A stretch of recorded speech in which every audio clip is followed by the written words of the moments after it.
اعوذ باللہ من الشیطان الرجیم بسم اللہ الرحمن الرحیم۔ اللہ تبارک و تعالیٰ کے نام سے شروع جو بڑا مہربان اور نہایت رحم کرنے والا ہے۔ ایک ایسی قوم جس پر اللہ تبارک و تعالیٰ نے اپنا دردناک عذاب نازل فرمایا اور اس قوم کے تمام لوگوں کو بندر بنا دیا۔ اس قوم کے لوگ کون سا ایسا گناہ کرتے تھے جس کی وجہ سے اللہ تبارک و تعالیٰ نے ان پر دردناک عذاب نازل فرمایا، اور یہ لوگ بندر بننے کے بعد کتنی دیر زندہ رہے اور پھر ان کو کس قدر دردناک موت آئی۔ جب یہ لوگ بندر بن گئے تو یہ لوگ اپنے عزیز و اقارب کو دیکھ کر ان سے کیا کہتے تھے، اور کیا آج کے دور میں پائے جانے والے بندر اسی قوم کی نسل میں سے ہیں؟ ان تمام تر سوالات کے جوابات قرآن و حدیث کی روشنی میں آج کی اس ویڈیو میں ہم آپ کو بتائیں گے، لہٰذا آپ سے گزارش ہے کہ ہماری اس ویڈیو کو اینڈ تک ضرور دیکھیے گا۔ انسانوں کے بندر بننے کی ابتدا حضرت داؤد علیہ السلام کے دور سے ہوئی۔ اس واقعے کا پس منظر کچھ یوں ہے۔ حضرت داؤد علیہ السلام اور ان کی قوم سمندر کے کنارے ایلا نامی گاؤں میں رہتے تھے، اور ان کی تعداد 70,000 کے قریب تھی۔ یہ قوم بڑی ہی خوشحال تھی اور اللہ تبارک و تعالیٰ کی فرما بردار قوم تھی۔ اس قوم کو اللہ تبارک و تعالیٰ نے بے شمار نعمتوں سے نوازا تھا۔ ہر طرف سرسبز و شاداب باغات اور ہر طرف ہریالی ہی ہریالی تھی، اور اللہ تبارک و تعالیٰ کی بے پناہ کرم نوازی تھی۔ یہ لوگ اپنی اس زندگی میں بہت ہی خوش تھے۔ حضرت داؤد علیہ السلام کی قوم چونکہ سمندر کے کنارے رہتی تھی تو اللہ تبارک و تعالیٰ کا ان پر یہ خاص کرم تھا کہ سمندر کے اس کنارے پر بے پناہ مچھلیاں آتی تھیں جن کا یہ لوگ کاروبار کرتے تھے اور بہت ہی خوشحالی والی زندگی گزارتے تھے۔ جب یہ قوم اللہ تبارک و تعالیٰ کی نعمتوں کی وجہ سے خوشحال ہو گئی تو اللہ تبارک و تعالیٰ کی نافرمانی پر اتر آئی اور طرح طرح کے گناہوں کے اندر مبتلا ہو گئی۔ اور پھر ایک دن اللہ تبارک و تعالیٰ نے اس قوم کا امتحان لینے کا ارادہ کیا اور حضرت داؤد علیہ السلام کو وحی بھیجی کہ اپنی قوم سے کہہ دیں کہ وہ سنیچر کے دن یعنی ہفتے والے دن مچھلی کا شکار کرنا بند کر دیں۔ اس طرح اللہ تبارک و تعالیٰ نے حضرت داؤد علیہ السلام کی قوم پر ہفتے والے دن مچھلیوں کا شکار حرام فرما دیا، اور پھر یہاں سے اس قوم کی بربادی شروع ہو گئی۔ حضرت داؤد علیہ السلام نے اپنی قوم کو بتایا کہ اللہ تبارک و تعالیٰ نے ہفتے والے دن مچھلیوں کے شکار کو حرام قرار دے دیا ہے، تو وہ لوگ بہت ہی زیادہ پریشان ہو گئے اور ساری قوم سر جوڑ کر بیٹھ گئی، کیونکہ ہفتے کا دن ہی وہ دن تھا جس میں مچھلیاں وافر مقدار میں آتی تھیں اور خود بخود کنارے پر آ جاتی تھیں، اور باقی دن ایسے تھے کہ بہت کم اور نہ ہونے کے برابر مچھلیاں پکڑی جاتی تھیں۔ اس قوم کا گزر بسر چونکہ مچھلیوں کے شکار پر تھا، اس وجہ سے اللہ تبارک و تعالیٰ کا یہ حکم سن کر یہ قوم پریشان ہو گئی۔ یہ نہیں جانتے تھے کہ اللہ تبارک و تعالیٰ کی طرف سے یہ ایک آزمائش ہے۔ پھر ایک دن شیطان نے ان کو وسوسہ ڈالا کہ سمندر سے نالیاں نکال کر خشکی میں بڑے بڑے حوض بنا لیے جائیں۔ جب ہفتے والے دن مچھلیاں آئیں گی تو وہ نالیوں سے ہو کر ان بڑے بڑے حوضوں میں آ جائیں گی، اور اس طرح پھر ان نالیوں کا منہ بند کر دیا جائے، اور پھر اگلے دن یعنی اتوار والے دن ان کو پکڑ لیا جائے۔ شیطان نے اس قوم کے لوگوں کو ورگلایا کہ اس طرح ہم ہفتے والے دن شکار سے بھی بچ جائیں گے اور مچھلیاں بھی ہاتھ آ جائیں گی اور وہ بھی پکڑی جائیں گی۔ بہت سے لوگوں کو یہ ہلا بازی اچھی لگی اور انہوں نے ایسا کرنا شروع کر دیا اور سمندر سے چھوٹی چھوٹی نالیاں نکال کر بڑے بڑے حوضوں میں ڈال دیں، جس کے ذریعے وافر مقدار میں مچھلیاں ان حوضوں میں داخل ہو جاتی۔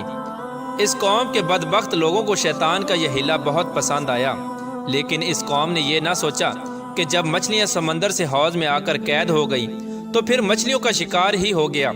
اس لیے یہ شکار بھی ہفتے والے دن ہی قرار پایا جو اللہ تبارک و تعالیٰ نے حرام قرار دیا تھا۔ اس موقع پر یہودیوں کے 3 گروہ ہو گئے۔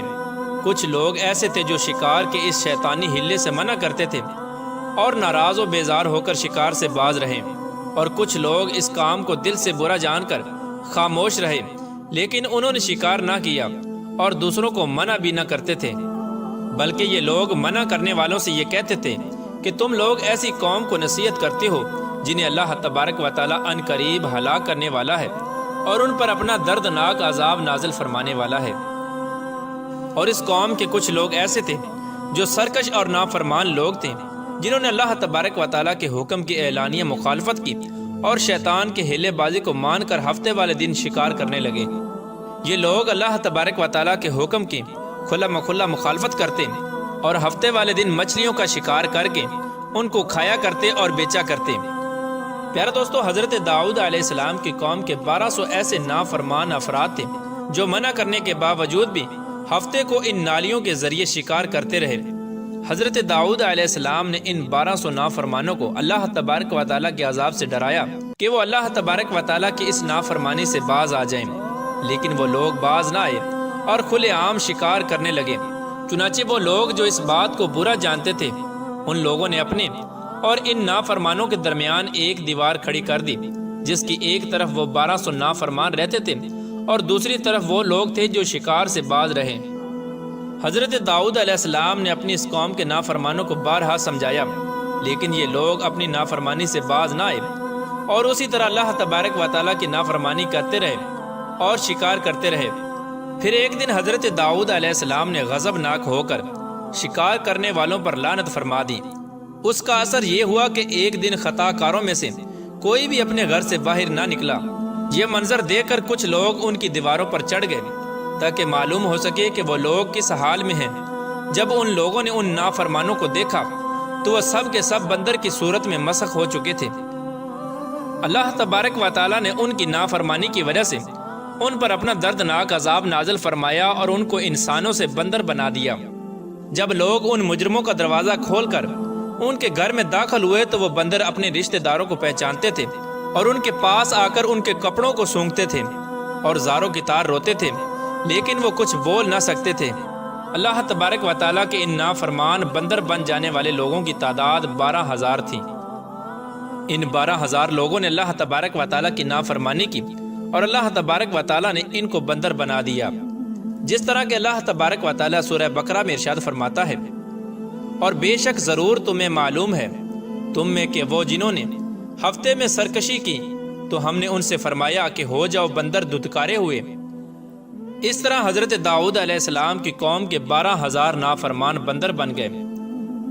یہ لوگ 3 دن تک زندہ رہے اور اس دوران یہ کچھ نہ کھا سکتے تھے اور نہ ہی پی سکتے تھے، بلکہ یوں ہی بھوکے پیاسے سب کے سب ہلاک ہو گئے اور 3 دن کے اندر سب کے سب مارے گئے۔ اور وہ لوگ جو ان نافرمانوں کو اللہ تبارک و تعالیٰ کی اس نافرمانی سے منع کرتے تھے، اللہ تبارک و تعالیٰ نے ان کو اس عذاب سے سلامت رکھا، اور وہ لوگ جو اس شکار کو برا جان کر خاموش رہتے تھے، اللہ تبارک و تعالیٰ نے ان کو بھی اس عذاب سے سلامت رکھا۔ پیارے دوستو، اب بات کرتے ہیں کہ آج کے دور کے بندروں میں سے کیا کوئی بندر ان کی نسل میں سے بھی موجود ہے، یا آج کے دور میں پائے جانے والے بندر انہی بندروں کی نسل میں سے ہیں؟ اس کے متعلق روایات میں آتا ہے کہ حضرت عبداللہ بن مسعود رضی اللہ تعالیٰ عنہ سے روایت ہے کہ حضور پاک صلی اللہ تعالیٰ علیہ وآلہ وسلم سے کسی نے سوال کیا کہ آج کے بندر کیا حضرت داؤد علیہ السلام کی قوم سے ہیں؟ تو حضور نبی کریم رؤوف الرحیم صلی اللہ تعالیٰ علیہ وآلہ وسلم نے ارشاد فرمایا کہ اللہ تبارک و تعالیٰ جس قوم پر عذاب بھیجتا ہے یا ان کی شکلوں کو مسخ کرتا ہے تو یہ عذاب انہی پر ہوتا ہے جن پر وہ عذاب نازل ہوا تھا، اور اس کے بعد اللہ تبارک و تعالیٰ ان لوگوں کو ہلاک کر دیتا ہے اور ان کی آگے نسل نہیں بڑھتی۔ اس لیے یہ بات غلط ہے کہ کچھ لوگ یہ سوچتے ہیں کہ آج کے بندروں میں بھی حضرت داؤد علیہ السلام کی قوم کے بندر بننے والوں کی نسل موجود ہے۔ ایسا کچھ بھی نہیں ہے۔